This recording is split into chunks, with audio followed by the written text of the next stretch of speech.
Well, today, Noblesville West Middle School students do return to school for the first time since Friday's shooting. Many students and parents have been meeting with counselors to help prepare for the last few days of the school. We have team coverage this morning for you. We began with Matt McCutcheon. Matt?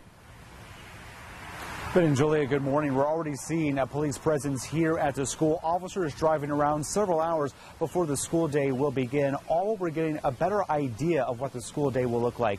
Information on your screen right now shows that school here for Noblesville West Middle School will start at 9:35. That's compared to 7:35.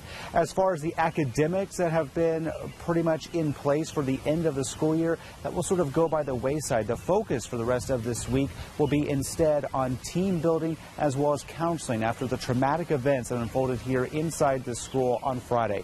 Now, the school year will wrap up as scheduled here for this coming Friday, and we know that there will be extra counselors here on hand all week long, and there will also be counseling throughout the summer. But what exactly that looks like will be determined by how this week goes. This comes as parents and students did briefly return here yesterday, many of them optimistic about school safety for both the rest of the school year and next year. And I think that there are very many levels to look at,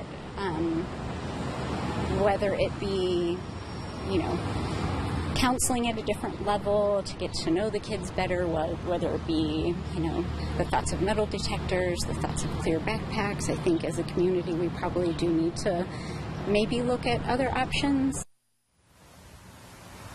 And concerns there from parents, just part of the community conversation that continues here this morning. Our Alyssa Raymond joins me now with a closer look at some of that community response that continues. One of the first moments of silence that happened was actually before the huge events that we had this weekend. Right before the IPL's 500 Festival Parade, there was that moment of silence to honor the heroes and the people who really stepped in to intervene in that shooting on Friday. There was another one since then. Last night, Noblesville City Council meeting had a moment of silence right before their meeting started. And again, this is all to honor those heroes from Friday. So we wanted to share this one statement with you. This is from the president, Chris Jensen. He said, quote, "We as a council continue to pray for our Miller family. We know thoughts and prayers are important at this time, but action will be required in the near future. We are ready to be a partner and engage in those discussions as we work to make our community even safer."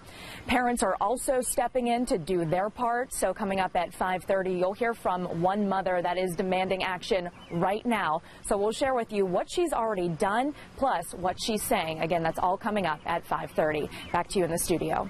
Alyssa and Matt, thank you both.